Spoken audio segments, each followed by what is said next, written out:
boa noite mais uma vez, seja bem-vindo àquele que é o meu, o nosso, o vosso programa Arquitetos. Não esquecer, Arquitetos é um programa feito para dotá-lo de conhecimento com profissionais, estudantes, ou seja, todos aqueles que intervêm na concessão de espaços, desde o urbanismo até a sua habitação, a sua casa, o seu edifício. Eu sou Jamila Kassoma, arquiteta, e é um prazer mais uma vez estar aqui com vocês naquele que é o nosso terceiro programa. Por favor, partilhem, coloquem um like, divulguem, porque estarão a contribuir com o conhecimento da nossa população. Tá? Sejam bem-vindos a mais um programa. Hoje, o nosso programa, temos aqui um convidado muito especial. Aliás, todos os nossos convidados são especiais. Tivemos primeiro o nosso bastonário, o arquiteto Luís Cunha. Agora tivemos o Helder José, os engenheiros Pina, Edgar, o engenheiro Saulo, todos eles igualmente especial. E são especiais por quê? Porque todos eles trabalham diariamente para a qualidade dos espaços da nossa cidade, do nosso país e do seu espaço, claro. Eu vou apresentar o meu convidado, que é o Dário. O Dário é estudante do curso de arquitetura. Isso é para vocês perceberem aquilo que é a abrangência do nosso projeto. Dário é estudante de arquitetura, está no último ano de arquitetura. E ele vem aqui por questões muito pertinentes, porque nós todos sabemos que é na academia onde se constrói o conhecimento especializado, né? Quero dizer, a investigação. E o tema dele, mais uma vez, é um tema que agrega valor considerável àquilo que é a nossa produção de espaço, a nossa arquitetura. Seja bem-vindo, Dário. Muito obrigado, arquiteta Jamila. É um prazer. Eu gostaria que te apresentasses aos nossos espectadores para perceberem um bocadinho o que é o Dário. E eu vou fazer aquela questão que já fiz aos demais convidados e que todos vão responder. Se bem que eu nunca respondi, mas oportunamente eu vou responder. Por que escolheu a arquitetura? Podia estar a fazer outra coisa qualquer, mas escolher a arquitetura por quê? Comece por se apresentar e depois vai responder essa pergunta. Bem, eu sou o Dário Bento, estou com 23 anos de idade e resido no Sambizanga. Fiz o curso de desenhador projetista, isto nos anos de 2015 a 2017. Ingressei à universidade no ano 2018, Universidade Metodista de Angola, para fazer a faculdade de Arquitetura e Urbanismo. Estou atualmente a fazer o último ano, desenvolver o projeto final de curso. Por que é que eu escolhi a arquitetura? Bem, acho que a resposta acaba por ser sempre a mesma. Quando mais novo, eu gostava de desenhar. E depois disto, artistas e obras estrangeiras, que nunca tive a oportunidade de ir para a Europa, mas a televisão mostrava aquilo e eu sentia a necessidade de colocar aquilo no meu país. Então isso despertou-me uma curiosidade e também pelo fato de trabalhar já com concepção ou com construção.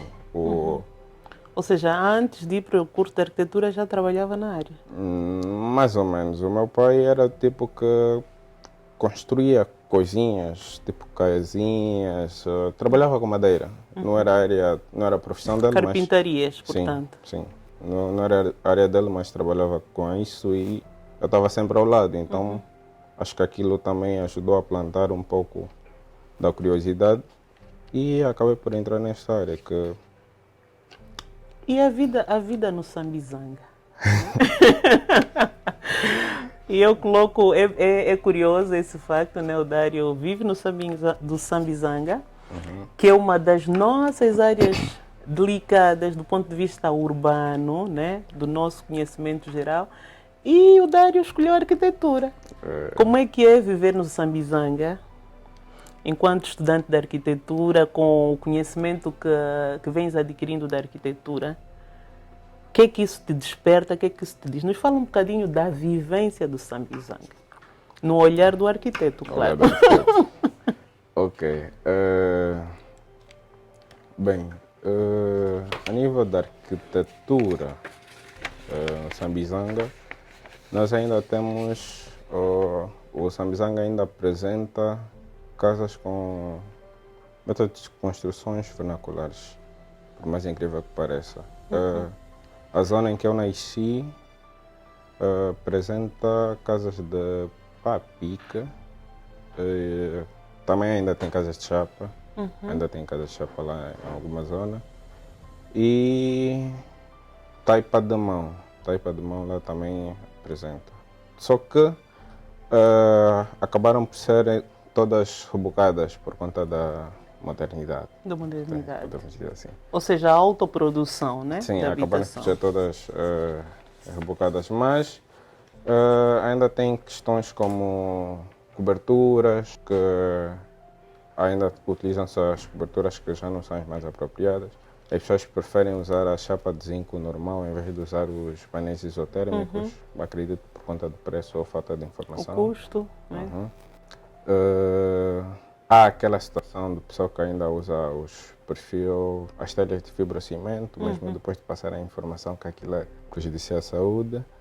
E também existem os casos das habitações que são desenvolvidas da mesma maneira que são desenvolvidas nas aldeias, ou seja, a cozinha e a casa de banho ainda estão separadas daquilo que eles chamam de casa-mãe, ou do que podemos chamar de casa-mãe. Sim. Ou seja, o ambiente da aldeia, né? Que é a nossa herança cultural, no fundo, as pessoas transportaram para o Sambizanga. Mas aquilo que a gente conhece assim do Sambizanga, vai vendo é o aglomerado de habitações, as questões urbanas delicadas. Como é que é circular por ali? Nós no nosso programa já abordamos diversos temas, já falamos sobre acessibilidades. E o nosso convidado que falou sobre acessibilidade mencionou a dificuldade de circular nas cidades. Falamos sobre cultura, estamos a falar desta situação de trazer a cultura das aldeias para estas habitações. Como é que é do ponto de vista de mobilidade, a circulação de carros? Circulam mais do que, por exemplo? Bem, circula-se mais de carro. Circula-se mais de carro no Sambizanga, pelo menos do pouco do Sambizanga que eu conheço, porque eu nunca fui de andar muito, mas circula-se mais de carro e a mobilidade do ser humano é a coisa mais condicionada. Nós podemos até encontrar ruas que têm, podemos dizer, 3,5 a 4,5 ou 5, que tem um carro estacionado, mas aí o outro passa assim a arrojar, mas a mobilidade do ser humano é a coisa mais delicada. Por quê? Porque Sambizanga, como conhecemos, está cheio de becos. Aquilo a nível de urbanização é meio delicado falar daquilo. Então, nós ainda temos as situações que nós encontramos becos que têm 70 de largura, o ser humano tem 60. Então, temos essa dificuldade. Mas é algo que eu digo que fica difícil corrigir atualmente por conta da dimensão que tem o bairro. E a arquiteta percebe como é que essa cena de requalificar uma zona, essa sensibilidade de ter que tirar uma pessoa, uma população de uma zona para outra. Que já está enraizada, já está habituada ali, ou a sua vizinhança próxima, os amigos. Mas isto vamos vir a abordar num outro tema, a regeneração urbana. O Dário não vem propriamente para nos falar do Sambizanga. Pronto. Eu achei interessante e gosto sempre de perceber um bocadinho daquilo que é o dia a dia do nosso convidado, daí colocar essas questões. Mas o tema que o Dário nos traz é muito interessante. Ele vai nos falar sobre arquitetura, né? Um trabalho que está a desenvolver no final do curso, que eu particularmente achei muito interessante pelo que ele procura responder. O tema do nosso programa de hoje é práticas arquitetônicas e sustentáveis para o desenvolvimento da Vila do Lombe, Malange. E é um tema muito interessante porque hoje em dia é quase que impossível continuarmos a avançar, a progredir, sem pensar nas questões ligadas à sustentabilidade. E quando falamos de sustentabilidade, estamos a falar sempre das suas diversas dimensões: ambiental, social e econômica. Aqui, o Dário tem estado a fazer um conjunto de reflexões do ponto de vista da Vila do Lombe em Malange.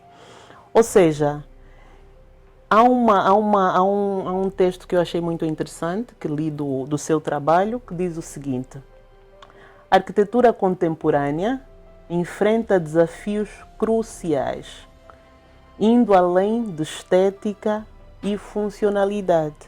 À medida que o mundo se confronta com questões prementes de sustentabilidade e identidade cultural já foi, lembra-se que já foi um dos temas do nosso programa com o arquiteto Helder, o programa 3. Quem quiser perceber um bocadinho mais pode ir para lá e ver o programa número 3 com o arquiteto Helder.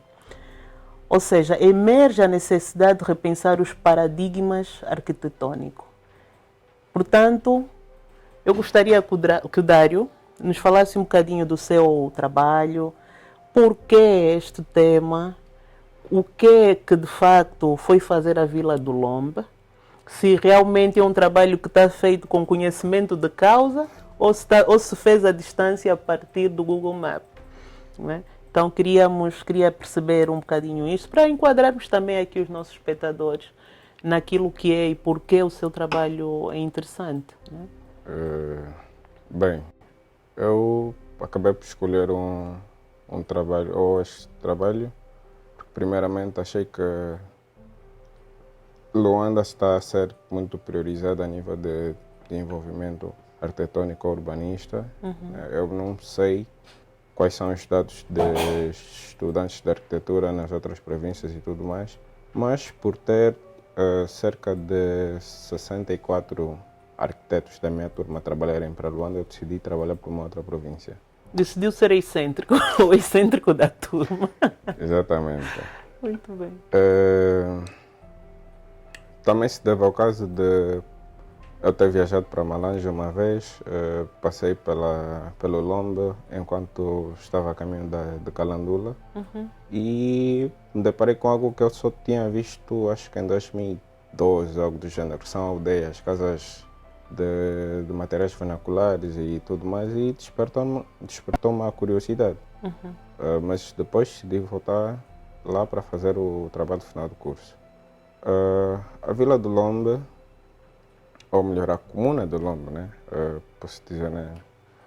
Assim, a Comuna do Lombe está localizada em Malange, em Kakuzo, e é algo que está a ser desenvolvido agora. Aqui deixa só mandar aí um beijinho para os nossos espectadores de Kakuzo, da Vila do Lombe. Um abraço. Acreditem, alguém está a pensar em você. Esse alguém é o Dário, nosso estudante de arquitetura, que, como perceberam, achou pertinente, né, o modo de vida, o enquadramento da vila, né? Portanto, pode continuar, Dário. Era só para dar aqui uma contribuição aos nossos telespectadores. Sim, sim. O Lombe é uma zona que está em desenvolvimento, e só para termos noção, o que eles chamam, o que é definido como Lombe Sede, a zona mais desenvolvida, acredito eu que tem a dimensão do Miramar e mais um bocadinho de São Paulo. Ok. Miramar e São Paulo é uma zona que podemos caminhar aquilo em um período muito curto de tempo. Sim. Aquilo está... Nós temos a M100, se não me engano, ali, e depois existe uma variedade de aldeias. Existe uma variedade de aldeias. E a aldeia que eu decidi intervir é o Quinglês. Por que o Quinglês? Porque é a maior aldeia, é que tem uma das maiores escolas ou salas de aulas, porque é a realidade deles lá, e por ser um ponto estratégico, porque pelo fato das terras lá serem baratas, né? Podemos dizer assim, e a construção ser meio que dinâmica, eles... Quando fala terra barata, é o acesso à compra de um terreno, de um lote. Certo. Ok. Eles têm a facilidade de sair de uma aldeia para outra assim que é a aldeia onde eles vão para lá, ou pretendem ir, tem um nível de desenvolvimento mais alto. Mais alto. Sim, eles ainda estão nesse período. Então eu preferi escolher o Quinglês principalmente por estar no centro de todas as aldeias. Então, eu fiz lá um estudo, fiz um levantamento morfológico onde levantei os dados de que só existe lá uma escola, uma igreja, um centro médico e uma sala. Estamos a falar mais ou menos de quantas pessoas naquela aldeia? Um universo de... acho que menos de 1000 pessoas. Menos de 1000 pessoas? Ok, Menos de uma 1000 vila pessoas. pequena. Sim, menos de 1000 pessoas. São 100 e poucas famílias, exatamente. Sim, eles lá não têm cantinas, é o comércio local, é um morador que vai para a cidade de Malange ou para Lombocede, compra alguns produtos, coloca uma bancada na porta E faz o comércio. o comércio é feito dessa maneira. Ou seja, são pessoas que vivem da agricultura, desse comércio não Exatamente. formal, né? De subsistência praticamente. E só tem uma igreja, uma escola, e essa escola é que é primária, secundária? Uma escola primária. Primária. Sim. Estes lá eles têm o ensino da primeira, ou da iniciação, à sexta classe. Depois disso, eles vão para a sede. Na sede, eles fazem da sétima à nona classe. Ok. E depois disso, são obrigados a chegar até Malange. E fica meio complicado, principalmente para quem não tem familiares para Malange. Por exemplo, eu na entrevista falei com algumas crianças que, por conta desse nível de escolaridade, eles precisam viver uma parte do ano com tias ou parentes na cidade, lá em Malange, e acabam por passar só as férias com os pais.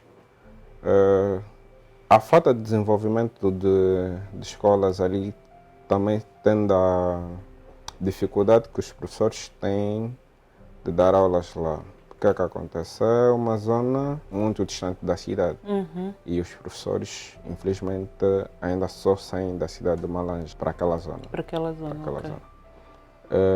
E os professores disseram que não compensa muito, fica meio complicado se eles não tiverem lá um alojamento. Então... Mas quando foste refletindo sobre essas questões, o que é que de facto tu queres responder com o estudo que estás a fazer? O que é que pretendes solucionar? Ou seja, quais são os objetivos, né, do projeto? Diante deste diagnóstico que foi feito e tal.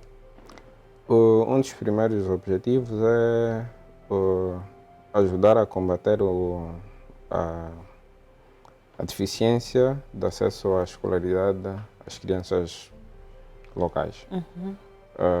O segundo é mostrar às pessoas, né, que terão acesso ao projeto de que nós ainda podemos criar projetos de arquitetura com matérias vernaculares, projetos sustentáveis e coisas do gênero. E também eu tenho como objetivo a implementação de uma nova metodologia pedagógica, que é a metodologia Montessori. É uma metodologia Montessori. Montessori. Okay. Pedagogia Montessori. Por quê? Porque eu acredito que nós podemos mudar as coisas independentemente do local em que nós estamos. A pedagogia Montessori, ela tem como principal base desenvolver ou tornar o indivíduo capaz de desenvolver as suas capacidades cognitivas basicamente individualmente. O professor ou seja, é autodidata, no sim, fundo. É autodidata. E será um desafio colocarmos isso na aldeia por conta de algumas situações, do mesmo jeito que seria difícil cá na cidade, mas é algo que tem um resultado uau. Mas pode dar alguns exemplos, onde é que essa metodologia já foi aplicada, que resultados foram obtidos? Nós ainda não temos isso cá, localmente, no nosso país, mas, por exemplo, na França, eles têm a capacidade de tornar as crianças independentes e ou tem alguns estudos que dizem que algumas crianças foram descobrindo a capacidade de tornar-se superdotadas só por essa metodologia. Outras crianças tiveram um desenvolvimento, né, comparando com nossos estudos aqui. Uma criança que está na 6ª classe ou na 9ª classe pode apresentar um resultado em jornadas científicas de um aluno da 12ª classe.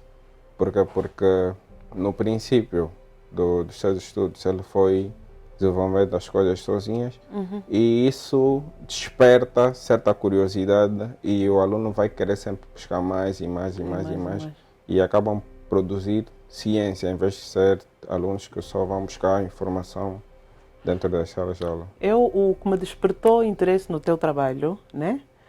Aqui para os nossos espectadores perceberem, é essa dualidade de como é que por intermédio da arquitetura nós podemos levantar questões tão interessantes como metodologias de ensino. E isto, para mim, é fantástico. E o que é que acontece? Às vezes discute-se muito se os arquitetos são sonhadores apenas, criam projetos mirabolantes, às vezes até descontextualizados da sua própria realidade. E esse trabalho, como de muitos outros arquitetos, estudantes ou já arquitetos em exercício da profissão, demonstram de facto isso, essa abordagem dentro do contexto. E eu, particularmente como arquiteta, defendo isso. Nós temos que pensar a arquitetura em Angola adequada e adaptada ao nosso contexto. E aquilo que eu vou dizendo um bocadinho pelos vários fóruns que vou passando é que nós estamos a falar de um país que tem mais de quase 50% de população em áreas rurais. E pensar uma arquitetura sustentável é pensar na inclusão de todos os angolanos e pensar nesta realidade. E eu achei em particular, achei muito interessante no teu trabalho, por isso é que trouxe para aqui, para o nosso podcast, essa temática deste pensar uma arquitetura à nossa medida, à nossa cultura. Então, no teu trabalho abordas sustentabilidade, ecologia, uma breve síntese do que é uma arquitetura sustentável aqui para nos entendermos com os nossos telespectadores, né? Para termos uma conversa perceptível. Quando falamos de uma arquitetura sustentável, estamos a falar de quê? Bem, isto é um assunto que por acaso já gerou um debate muito largo. A maior parte das pessoas que conheço acredita que a arquitetura sustentável é uma arquitetura baseada, primeiro, uma arquitetura barata, uma arquitetura baseada em verde, uma arquitetura baseada em materiais ecológicos e tudo mais. Isto são coisas que fazem parte da sustentabilidade e, lógico, que acabam por fazer parte da arquitetura sustentável. Mas eu digo que a arquitetura sustentável é a arquitetura que nós vamos fazer pensando nas próximas gerações. A sustentabilidade, do meu ponto de vista, deve focar nos benefícios que o que nós vamos ou estamos a fazer trará para nós, usuários atuais, e para as próximas gerações. Como é que isto vai interferir psicologicamente, fisicamente, ambientalmente, socialmente, economicamente e espiritualmente. Porque eu acho que falar do africano é falar de um povo, e em particular o angolano, um povo carregado de espiritualidade, acima de tudo. Porque nós temos as nossas crenças, a nossa forma de estar, e acho que nesse conceito de sustentabilidade, para além daquilo que são os padrões universais, eu acho que devemos acrescentar também a espiritualidade. Então, e quando nos fala, por exemplo, da arquitetura vernacular, quem nos ouve está assim, mas vernacular inventaram mais o quê? Esses loucos. Inventaram mais o quê? Falar da arquitetura vernacular, nós podemos dizer que estamos a falar sobre arquiteturas locais. Acho que podem ser definidas assim. São arquiteturas que a maior parte, pode não ser 100%, a maior parte dos materiais e métodos construtivos a serem utilizados por aquilo são locais. Isso formalmente em aldeias. Ok. E podemos dizer que são estilos arquitetônicos ou métodos construtivos mais arcaicos. Ok. Acredito que podemos Culturais, ligados à cultura, ao sítio. E quando falamos de arquitetura vernacular, para os nossos espectadores ficarem bem esclarecidos, estamos a falar de uma arquitetura que é autoproduzida, usa materiais naturais, estamos a falar da terra, o adobe, a taipa, a pedra, até em noutros países, por exemplo, a madeira, ou seja, é uma arquitetura que tira partido daquilo que são os materiais locais. Então, o projeto do Dário é interessante porque temos aqui vários aspectos. Temos aqui a questão cultural, né? Que está associada às nossas aldeias. Temos a questão da arquitetura vernacular e temos ainda a questão da arquitetura ecológica, né? Certo. Sustentável, ecológica, que tira partido de várias questões, dos materiais, da questão ambiental, econômica, social e espiritual. Portanto, agora, entrando agora no campo propriamente dito do teu projeto, o que é que o arquiteto Dário, para mim, todo o que estuda arquitetura está já a caminhar para o nosso contexto do podcast, é arquitetos, porque está a pensar o espaço, está a pensar o território e está a pensar solucionar problemas que são problemas reais.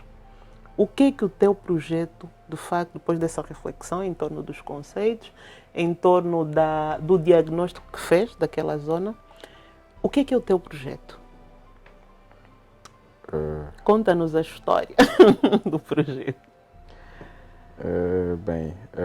O meu projeto é uma escola de ensino primário, de 12 salas, e por conta das dificuldades que a zona apresenta, ele pode vir a ser adaptado para uma escola também de ensino secundário. Os cálculos foram feitos até este sentido.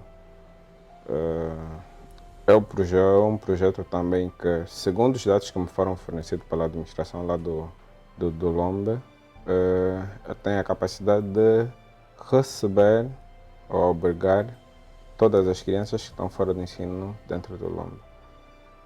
Acabou por ser uma escola muito grande. Do ponto de vista espacial? Sim, dentro da aldeia, mas por conta dos estudos que eu fiz, por conta da maneira que os habitantes vivem dentro do Lombe, não só dentro do Quinglês, dentro do Lombe, eu acredito que eles vão acabar por procurar ir morar todos no Quinglês, né, por conta da escola que vai receber todos os alunos, E isso servirá como input para desenvolvimento ou para colocação de outros equipamentos, como equipamentos de saúde e por aí fora. A escola é vernacular, né? Por conta do método construtivo, os materiais usados na construção, ele passa a ser sustentável por conta do tipo de cobertura que nós usamos, o tipo de energia que nós usamos. Só para ressaltar, o que inglês não tem energia elétrica. Não tem energia elétrica. Não tem energia elétrica. E o sistema de iluminação dentro da escola é tudo baseado em painéis isotérmicos. Tudo baseado em painéis isotérmicos. E foram colocadas duas opções. Nós podemos usar os painéis isotérmicos de vidro, que são adaptados com isolamento, isto nos corredores, de maneira a termos proteção contra a chuva e contra os raios solares, por conta do isolamento térmico que existe dentro do painel solar, né? O painel isotérmico de vidro. Mas, por ser uma opção muito custosa, também damos a opção de usar os painéis isotérmicos comuns na cobertura de cada bloco. De cada bloco. Ok.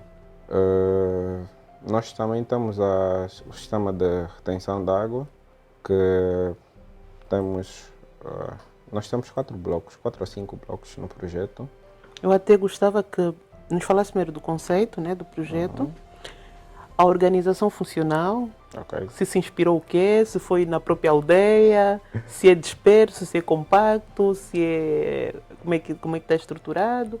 Depois, do ponto de vista técnico, qual é a proposta Ok. dessas questões, painéis, material, pavimento e tal?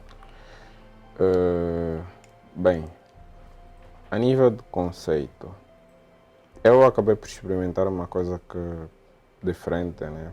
Me desafiei e, ao invés de um conceito formal, eu preferi o conceito conceitual. O conceito conceitual é o que é o que deu resultado ao desenvolvimento da forma. De início, eu tive como conceito a mobilidade ou acessibilidade, né? Por dizer assim, acessibilidade e ao Montessori, que é a pedagogia Montessori. Por quê? A mobilidade, porque é algo muito importante e algo que nunca deve ser esquecido em nenhum projeto. A pedagogia Montessori, porque além de ter os alunos a desenvolverem as capacidades individualmente, terem os professores como guia, né, podemos dizer assim, os espaços precisam estar preparados para isso. Nós precisamos ter uma sala com a dimensão preparada para isso, nós precisamos ter os corredores preparados para os alunos desenvolverem capacidades enquanto brincam. Todos os espaços precisam ser pensados em torno da pedagogia Montessori. Ok. E então, ele é o ponto de partida. Foi o conceito conceitual que eu preferi usar como projeto. Ou seja, pegaste nesta metodologia e desenhaste, concebeste todo o espaço de tal forma que permita como é que eu vou dizer, as práticas de aprendizado, experimentar e tal. Mas estamos a falar de quê, por exemplo? Porque eu vejo a Malanje, sobretudo alguns municípios, tem muito pendor para a agricultura, para a prática da agricultura. É possível, nessa metodologia, aprender de alguma forma com a prática, por exemplo, da agricultura? É assim. Por acaso nós estamos a zona da horta. Todas as salas de ciências foram colocadas no exterior. Todos os estudos, todas as áreas de ciência foram colocadas no exterior. Nós temos a área da horta, nós temos um pequeno lago para os estudantes para passarem a aprender biologia, ciência da natureza. Ciência da natureza. Naquele nível. Nós temos as salas de arte também fora. Os alunos pintam as paredes. Nós temos 2 a 3 paredes que os alunos vão praticando a aula de pintura. Nós temos até a educação física pensada de uma outra maneira. As aulas de ciência também podem ser feitas no corredor, com experiências e... Ou seja, todos os espaços funcionais da escola podem ser usados. Sim. E do ponto de vista da forma, como é que ele está estruturado? É U, é L? Porque nós vemos muito nos modelos de escolas, né? Considerados pelo Ministério da Educação, algumas formas padrões. Certo. O L, o U, o O. Qual é o modelo que a escola pretende? Eu digo, infelizmente, eu acabei por ficar com H. Com H. Infelizmente. Digo infelizmente porque é o modelo mais utilizado para as escolas, mas também acabei por perceber que é um dos modelos mais dinâmicos ou mais fáceis de colocar a funcionar. É bem mais prático que algumas outras formas, pelo menos pela quantidade de salas que eu tive, porque eu estava pensando umas formas assim meio malucas e... Queria buscar a parte do arquiteto. Exatamente, estava a procurar o lado usar aí arquiteto. um Frank Gehry, né? Essas coisas ali. E só que... Mas pronto, acho que dentro daquilo que a arte que nos caracteriza, por que não rebuscar? Eu estou a me lembrar do arquiteto Francis Queré, que foi agora mais uma vez premiado. Se nos vê, está de parabéns, é uma honra, né? Ver o nosso irmão do Burkina Faso ser mais uma vez, pela segunda vez, honrado com um prêmio, justamente com uma tipologia de arquitetura que tem a ver muito com esta que o nosso colega está aqui a apresentar, né? Uma arquitetura pensada para o nosso contexto. Eu já amava esse homem, acho que o amor só aumentou. Aliás, é uma das minhas inspirações, né? E as minhas grandes referências não é só pela beleza do projeto, é pela utilidade do projeto. Porque para mim, a arquitetura tem que ser, pode ser bela, pode ter outras questões, mas a questão da utilidade, de servir para algo, para responder sobretudo problemas reais e concretos, isso para mim é fundamental. E nós em África não podemos mesmo nos dar a outros luxos, senão o primeiro nosso luxo tem que ser resolver, por meio da arquitetura, da construção civil, entre outros efeitos, problemas reais.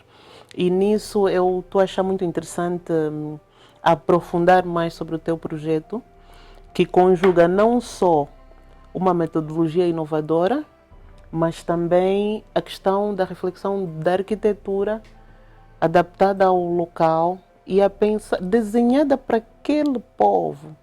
Até porque estamos numa época em que os projetos das escolas, por exemplo, às vezes são projetos tipos. Certo. E já refletiu sobre isso, por exemplo, ao longo desse processo? Alguma vez já refletiu nessa questão? Porque, por exemplo, o teu projeto está muito pensado para aquela comunidade.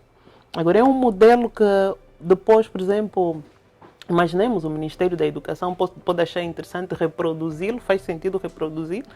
Ou ali teria que haver adaptações?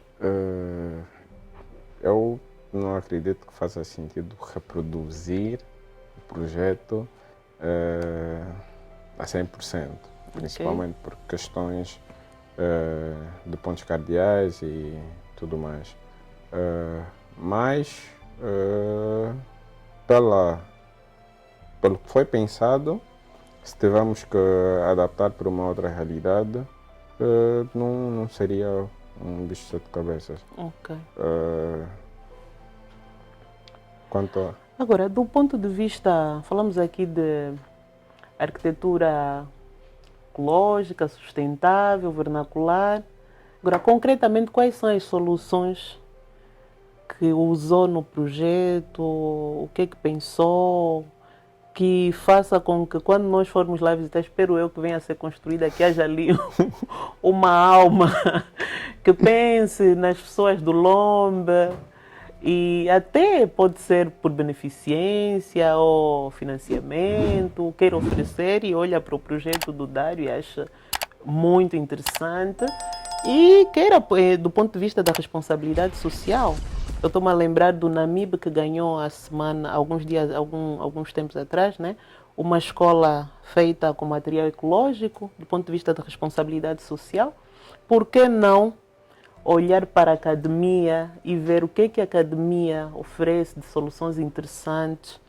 Aproveitar aqui esses cérebros frescos, ansiosos por produzir, né? E pegar num desses projetos e tornar uma realidade. Estamos aqui também, não é, Christopher?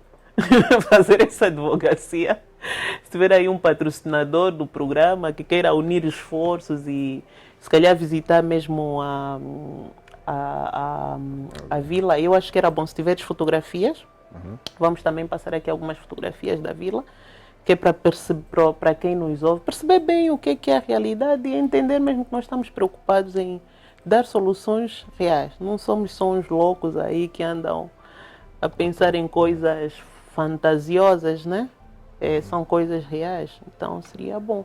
E que soluções foram essas? O que é que pensou, do ponto de vista mesmo técnico? Bem, soluções construtivas. Eu procurei usar materiais locais a 80% a 90% por conta de algumas dificuldades que encontrei lá a nível de materialização. Nós utilizaremos a taipa de mão, primeiro por questão estética, né? Mas quando fala utilizaremos, ou seja, o projeto está pensado para ser construído com a comunidade. Sim. Ou seja, é um projeto que olha aqui também para metodologias inclusivas. Por isso é que diz, pensei em construirmos. Construímos, sim. Eu e uma pessoa lá do Lombe. O senhor pessoal já identificou? Já Quantos? Identificou já quantos para construir? Uns 12. Uns 12? 12. Então está a pensar em construir. É uma escola grande. Não, mas pode-se começar por fases. Sim. Se é um H, pode começar por um bloco e tal, com a comunidade. Seria um exercício muito interessante. Sim, porque principalmente por conta de arquitetos como Francisco Queré, né?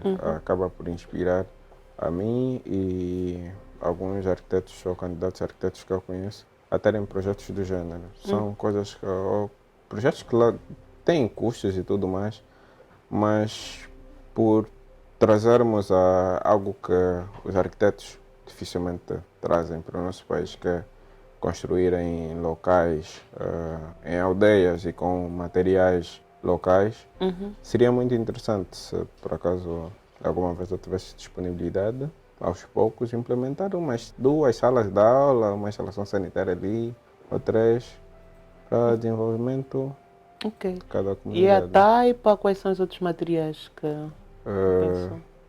Nós temos uma união entre a taipa de pilão, madeira, cimento queimado como acabamento. Para pavimento, cimento queimado. O cimento queimado, para quem nos vê, explica só, porque às vezes, eu por exemplo acho que as pessoas sentem-se muito relutantes às vezes a usar um cimento queimado, que é aquele chão, o chamado chão bruto. Chão bruto. O chamado chão bruto que nos acompanhou a todos. Eu pelo menos ainda lembro-me de ir à casa da minha avó, dos meus avós, e o chão era mesmo aquele, o chão bruto. Isso, do ponto de vista da construção civil, é uma tendência que está se a modernizar. Até do ponto de vista da arquitetura moderna, né? Moderna até não digo, contemporânea, que assim seria o termo correto. Até do ponto de vista da arquitetura contemporânea que se produz atual, está a voltar essa moda. E eu vejo que aqui nós temos muita reticência, mas cimento queimado vai ficar feio, é pobre, como falou, né?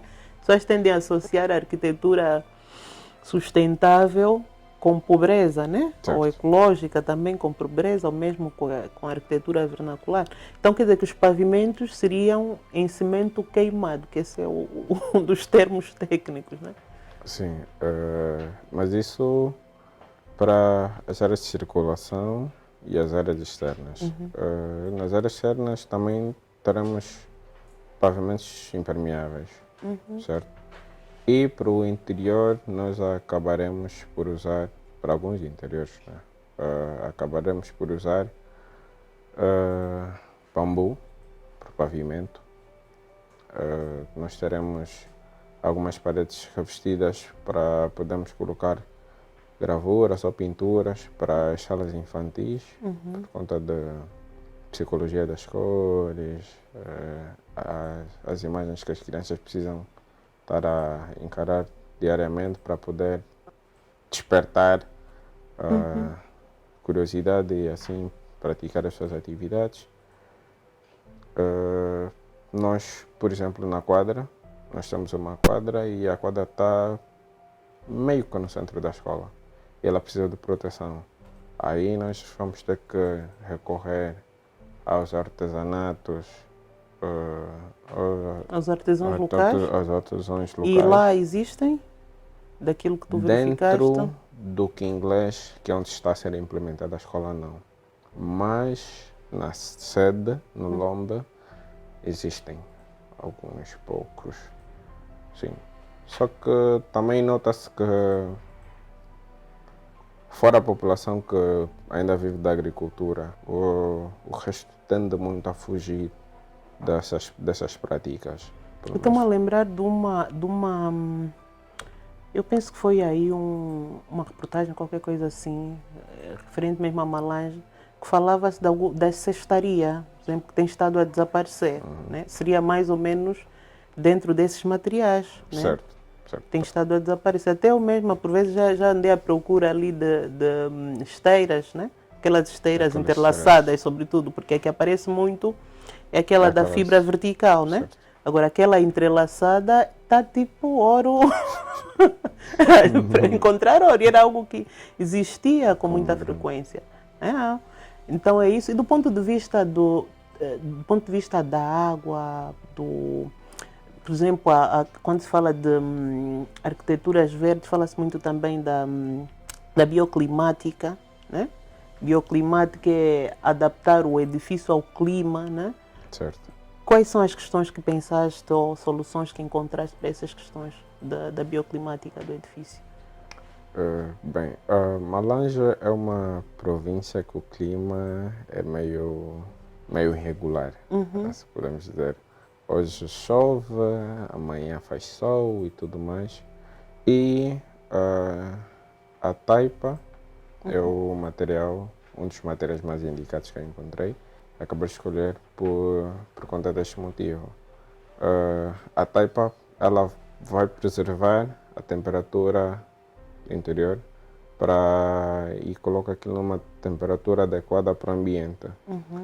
Para a cobertura nos dias ensolarados, nós temos o painel isotérmico, que eu acabei por escolher o painel sanduíche, por estar mais dentro do nosso mercado, ligeiramente mais acessível em relação aos outros. Também ajuda muito a preservar o ambiente e já reduz um pouco na acústica para dias de chuva. Ok. Nós também temos os materiais de acabamento que ajudam também nisso. Por exemplo, as salas de aula, eu decidi colocar o pavimento de madeira por conta desse aspecto. A madeira também ajuda termicamente a equilibrar o ambiente. O ambiente, ok. Sim. Um dos maiores desafios que teve foi a rede elétrica. Por não termos rede elétrica lá no inglês, nós decidimos usar os painéis isotérmicos, da maneira que já foi explicado. Mas nós também temos túneis solares. O que é que são Túneis solares. túneis solares? Vamos pensar assim rápido num tubo de diâmetro de 20 centímetros. 20 centímetros de diâmetro, onde nós temos no topo, temos uma camada de vidro preparada para receber raios solares. O túnel E depois produz um é espectro, de alumínio, né? é de alumínio, e aqui embaixo nós temos um vidro de acordo ao formato da marca, e aquilo passa, a luz solar bate no alumínio e vai refletindo e acaba por iluminar o espaço. Essas são as lâmpadas que foram adaptadas para o projeto. Ok. Ainda temos a possibilidade, ou como lado positivo, para a iluminação noturna, o fato destes túneis solares terem painéis fotovoltaicos, ou seja, ela ilumina durante o dia e ao mesmo tempo acumula energia, e no período da noite ela ilumina, acaba por iluminar o espaço. E a nível de iluminação, nós temos tudo resolvido a partir desse método. E a água? Porque eu vejo que nos nossos projetos de escolas, sobretudo em situações, em contextos não urbanos, e às vezes até em contexto urbano, a água. E numa altura em que viemos aí de uma experiência traumatizante, né, das Covides, então a água nas escolas, como é que numa localidade tem rede de abastecimento? Do que visto da aldeia tem fornecimento de água, tem acesso à água? Bem, a aldeia tem acesso à água a partir de Uma manivela. uma manivela. Uma manivela, assim que os habitantes têm acesso à água. Mas também tem um reservatório Elevado. elevado.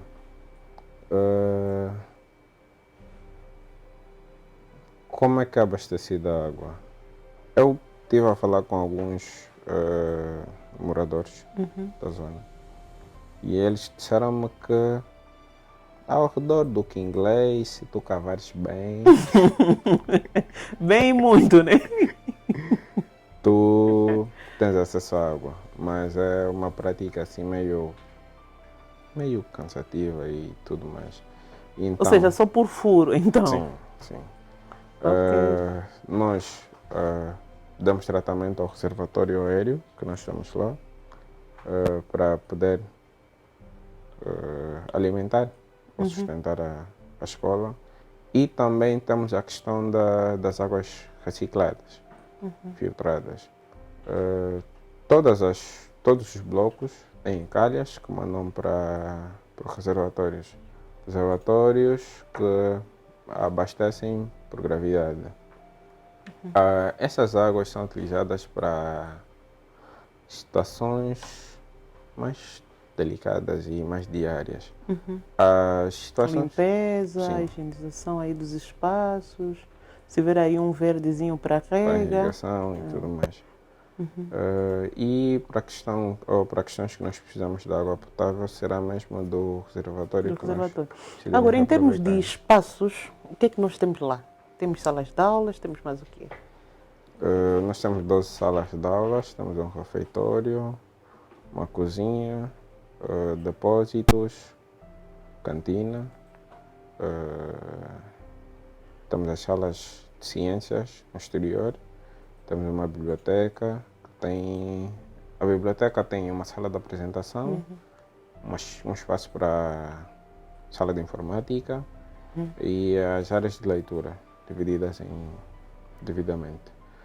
Temos a área desportiva, temos o playground, a área administrativa, área de serviços, área técnica, porque com tantas soluções sustentáveis nós precisamos de um ponto para estar a resolver sempre que tivermos uma situação para tal.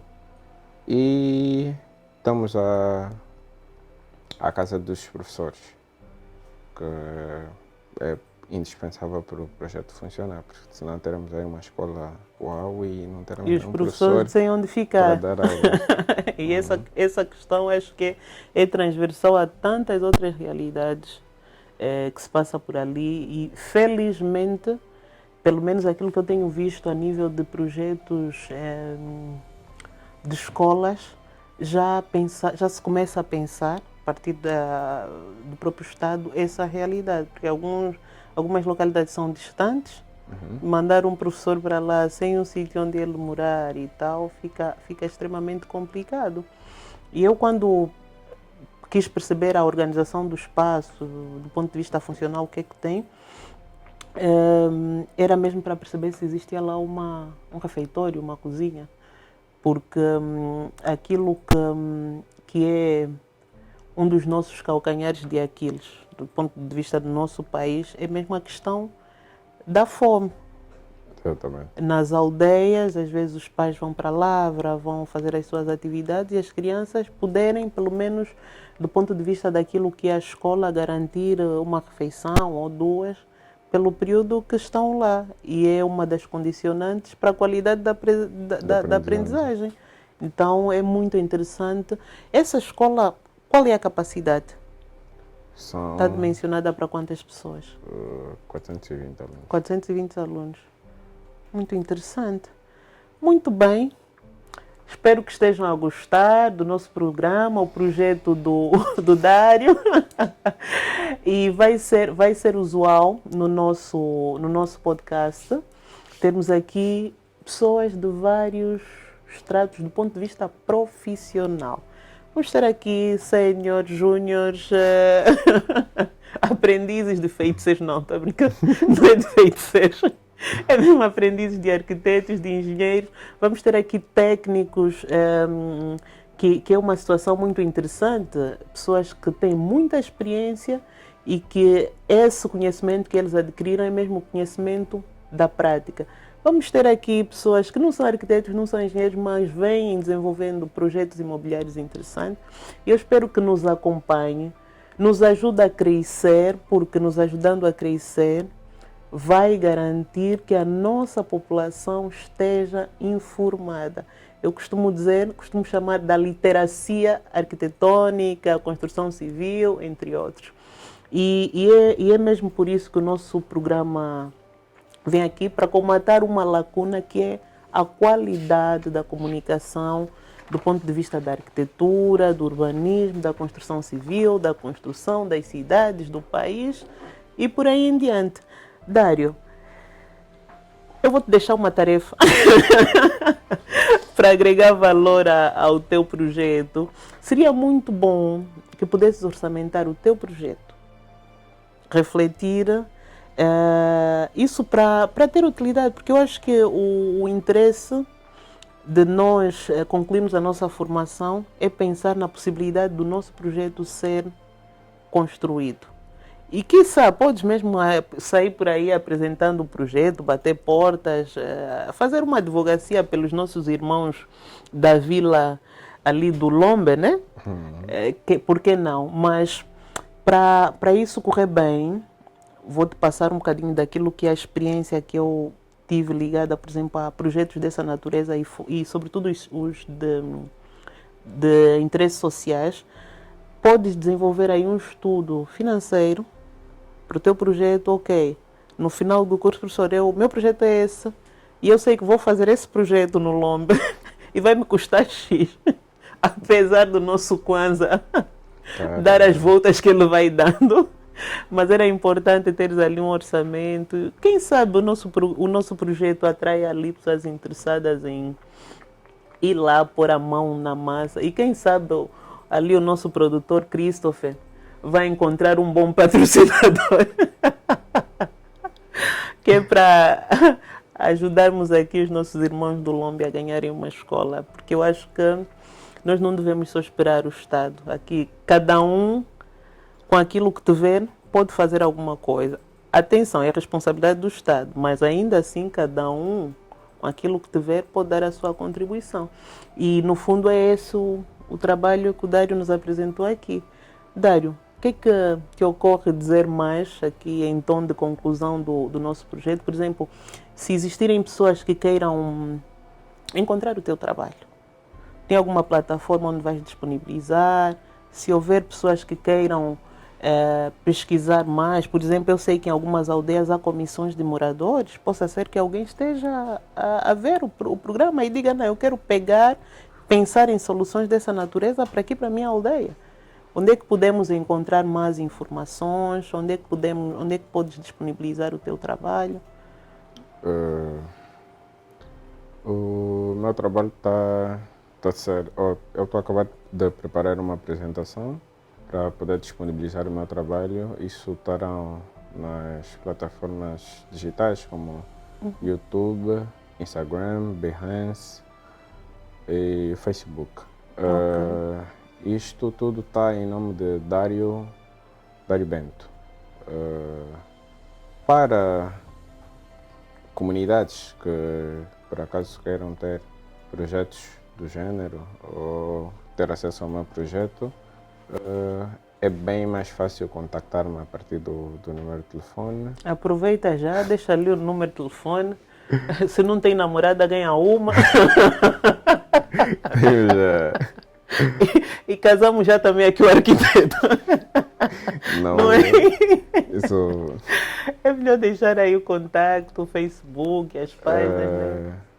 O contato é o 949 64 23 12 e as redes sociais, @Daribento. Ok, muito obrigado. Espero que tenham gostado e, por favor, mas isso é um pedido mesmo muito especial de minha parte, partilhem, porque para mim, para nossa... Nós estamos aqui a fazer um exercício com a nossa equipa de dar conteúdos de qualidade, não para nosso benefício, mas para o benefício da nossa população. Então é importante que partilhem. Não custa nada, é só um clique, espalhem ali pelos grupos, porque vão, com certeza, se calhar para si pode não ser útil esse conhecimento, porque já conhece ou não é a sua área de interesse, mas dentre os seus 2.000 conhecidos, entre outros, pode haver alguém que vai beneficiar deste conteúdo. E nós agradecemos mais uma vez, daqui à vossa arquiteta, porque me considero já vossa, porque é essa a nossa vocação, partilhar o conhecimento. Muito obrigada. E até ao próximo programa. Até só uma coisinha, uma nota. Nós estamos à procura, mas estamos à procura mesmo de empresas que queiram aproveitar o nosso espaço para publicitar os seus produtos, para nos ajudar a crescer e, sobretudo, também para desenvolvermos, passamos para um outro nível, que é o desenvolvimento de projetos para as nossas comunidades. Então fica aqui o alerta, podem mandar um e-mail ali para a nossa produtora, né?